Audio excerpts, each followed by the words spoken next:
Y'all, oh y'all want some shovelware games? Hey yo guys, remember back then when shovelware were just stupid mini games, terrible licensed ones, or just casual games? I mean, who didn't have Elf Bowling 1 and 2 growing up? Or now we have new classics like Race with Ryan. Sorry Ryan, but I didn't even know this existed till today. And I know you guys had the goat of all shovelware. You know I'm talking about that Carnival Games. We still get shovelware, but it's not as abundant as it was during the Wii generation. Or we might have just ignored it. It's only online when I'm looking for games to pre-order that I see some questionable games. Man, what the fuck is this? LOL surprise movie night. But still, it wasn't as bad as the Wii generation because that just plagued the whole console. A lot of the shovelware that we got at the time was thanks to all the gimmicks that were coming out during the generation. Everyone was trying to be like the Wii, like with the 360 and its Connect and the PlayStation's the Move. Developers saw this like some free real estate because a lot of the bigger developers weren't really making games for these gimmicks. So they would just make about just anything while the gimmicks were hot at the time. Another attractor of shovelware was handheld gaming. Because it was so easy and cheap to develop for, you just saw about any half-assed crappy game on there. The Game Boy and DS was no stranger to some bad games, and I remember I was part of the problem. Mainly the Game Boy though. I don't know what my problem was when I was younger, but I love getting licensed games of my favorite cartoons. I'd have SpongeBob, Woody the Woodpecker, and even Toy Story on my Game Boy, but man, even then I knew I was stuck with a bad game. But you know what's crazy? Nowadays, the biggest offenders of shovelware are these AAA companies. Exhibit A, Cyberpunk 2077. Oh boy, Cyberpunk. What is there left to say about its release? We all know how janky it was. It was just false advertisement. It didn't have the live and growing open world that it promised. It was a glitchy mess. And sure, it's not your traditional shovelware, but when a game is unplayable and is removed from purchase, then to later make its return and be available for 10 bucks plus a steelbook and people still don't want it? That's shovelware if I ever saw it. And let's not forget about Fallout 76. It also went through the same backlash. An empty, glitchy mess of a game, and of course people were upset. I had bought the Power Armor edition with the helmet and returned it. For some reason the game was just unplayable on my rig, so I wasn't gonna get stuck with it. And then eventually you would find 76 for 5 bucks at retailers. I even think sometimes it was like $2 used. And sure, Fallout 76 had some redemption with its DLC and multiple patches to fix the game. It still had some problems with monetization and other issues, but the game is in a playable state now, so a lot of fans can now enjoy it. But some games just don't get redemption. Like what the fuck happened to Anthem? That game looked cool in the trailers until you saw that it was an EA game. Man, this game really came and went because I don't even remember when it released. It looked like it had some serious potential, but just leave it to EA to try and monetize everything, just killing their own game.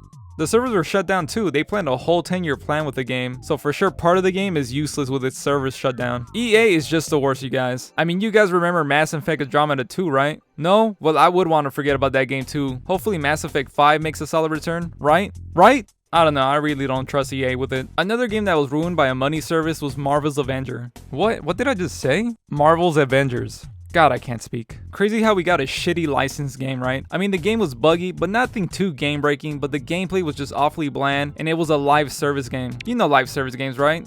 Like those mobile free-to-play games, you know, the ones you gotta spend money on. And those games always have little rewards for coming back each day to actually play the game. Well, Marvel's Avengers tried to do that, but it was a boring game, so no one was coming back to play that. And yeah, this is again not your traditional shovelware, but when it's something that's just so boring and they still want you to spend money on it and no one wants to play it, it might be shovelware. Now let's go to Assassin's Creed. What was once a promising stealth game became the new Fast and the Furious. It's not ridiculous, but God, we got so many games. And I think we knew that as soon as we got to Unity and how broken that was. Ubisoft had to come out and apologize to the fans and even drop the planned season pass for the game because they had to fix the game. This was for sure an issue with time restraints as the game had to come out at the launch of the Xbox One and the PS4, but it's kind of inexcusable for a big title as this one, and the future games will learn from this lesson. You guys might think that these games are just a little bit disappointing or just not that bad, and that's fine.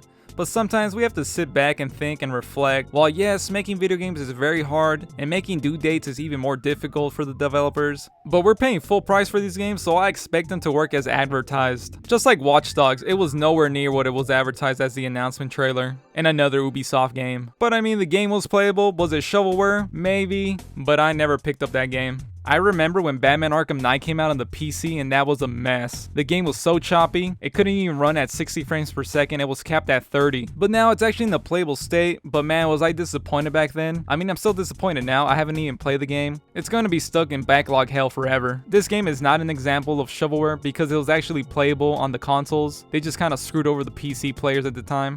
Rocksteady was just more concerned about the console versions actually working well, and then they handed the PC port to a different developer, but they obviously probably didn't have enough time to actually make it work better for the PC before its release. But this seems to be happening all the time now. Games get too hyped nowadays, and then it's too late to even delay them because people are expecting that game to come out on a certain date.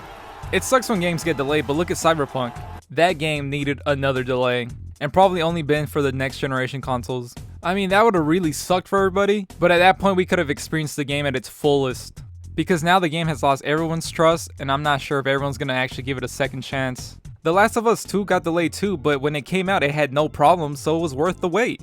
Like they always say, it's better to get a delayed good game than a rushed bad one. Sure, it can eventually be fixed, but we're paying full price day one for an unfinished game, is that fair? I mean, we don't buy cars and wait a whole month later for headlights to drive at night, right? And now we got Halo Infinite, another game that's under the eyes of millions, just because the game is struggling to make its launch. With a lot of modes being delayed and already a year late to its release, what's not to worry from one of the biggest gaming icons that we have? Hopefully Halo doesn't have a terrible release. If it's a fine working game with just some missing modes, well that's gonna be quite the achievement. I mean, I'm still here staring at a JPEG of Metroid Prime 4. Nintendo is not gonna give us another chance to slander another Metroid game, because let Other M be the last time you guys drag Metroid's name like that. But yeah, what are other AAA games that really disappointed you guys? Do you think it's Shovelware now? Or am I just reaching?